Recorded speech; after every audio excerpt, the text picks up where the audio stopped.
Hi everyone, it's me. Welcome back to my channel. If you're new here, hi, welcome. Come for the psychology and stay for the personal development. And today, we are discussing about how to stop looking at every situation in your life as a problem, because believe it or not, that is the no. One thing that is keeping you from living a happy and peaceful life.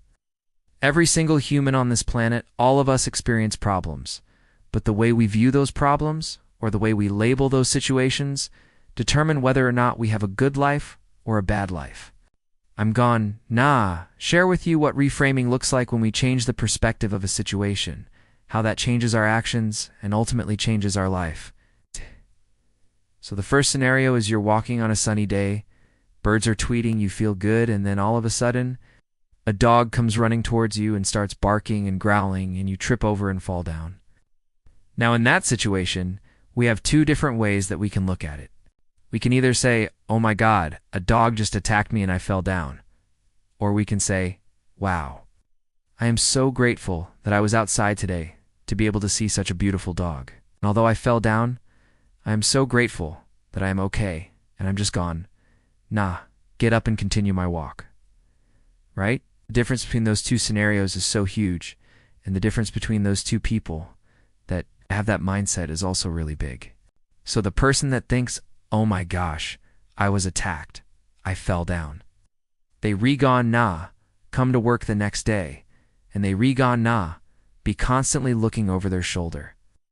They're going to be constantly anxious, stressed out about everything that could go wrong, constantly worried about if that same dog's going to attack them again, constantly hyper-focused on everything that could potentially go wrong, and that's going to impact their productivity, their ability to do well at work, their relationships, their mental health, their physical health because of all the stress hormones that are going to be pumping through their veins. Whereas the other person that says, you know what, that was actually a really cool experience. I'm just going to keep walking.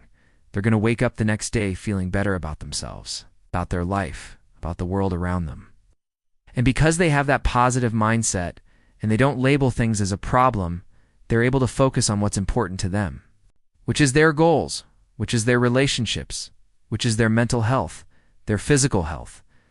And that's why it's so important that we pay attention to how we label these situations in our lives. And this is something that will take practice. But once you make the conscious effort to start doing this, trust me, your life will be so much better. And when you catch yourself labeling something as a problem, you can use the formula that I'm going to share with you right now. The first step is you want to identify what your negative thought is. So for example, I am stuck in traffic, or my boss is yelling at me, or I couldn't find parking anywhere near the building I'm going to. So whatever that negative thought is that pops into your mind, write it down. The second step is where you ask yourself the question, is it true? So is it absolutely necessary that you're stuck in traffic forever? Is it absolutely necessary that your boss is yelling at you and that there is nothing you can do about it? Is it absolutely necessary that you won't ever find parking? You have to replace those questions with, is it absolutely necessary?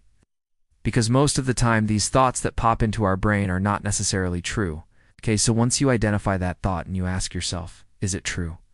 The next question you want to ask yourself is, what would it be like if it's not true?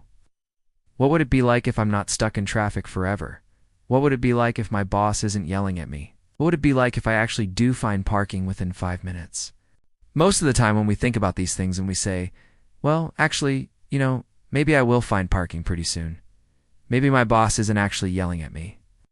Maybe they just really passionate about what they do, and maybe that's why they are speaking to me this way. When we start thinking these types of thoughts, we feel a lot better about ourselves and about the situation that we're in. So the next question you want to ask yourself is, what would it be like if it's not true? And the last question you want to ask yourself is, who would I be if it's not true? This is one of my favorite questions, because it really allows us to think about how we can be better in these situations. So for example, if you're not stuck in traffic, who would you be? Would you be more calm? Would you be more present? Would you be more relaxed? Write down all those things. If your boss is not yelling at you, who would you be? Would you be more confident? Would you be more assertive? Would you be more likely to speak up in meetings? Who would you be if these things are not true?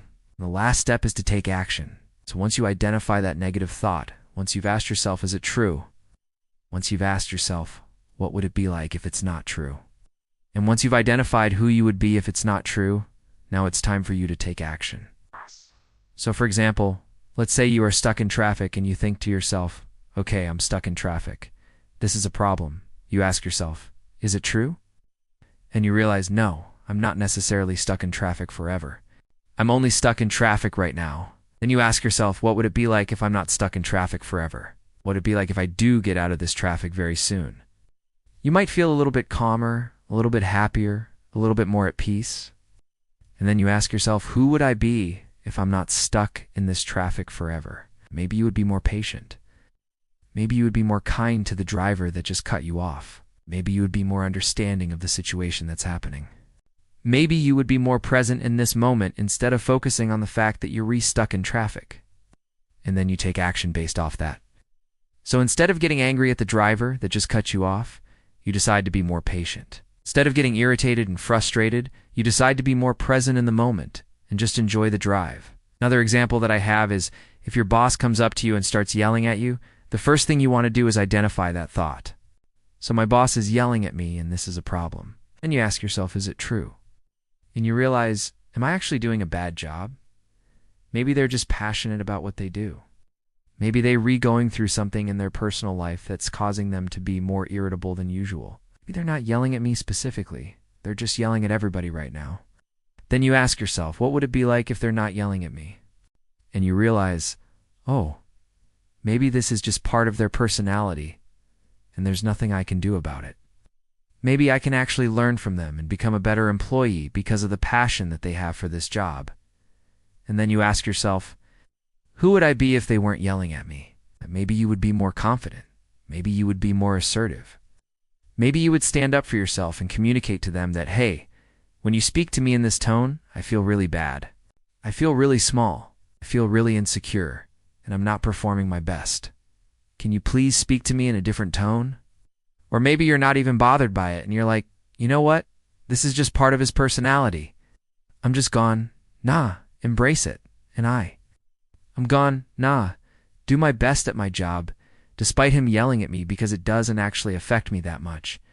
And this is how you want to reframe your thoughts. And remember, it takes practice. But once you start practicing this and doing this consistently, you will notice a big change in the way you think, in the way you feel, and ultimately in the way you perform in your work, in your relationships, in your life. Thank you so much for watching this video. If you liked this video, please give it a thumbs up.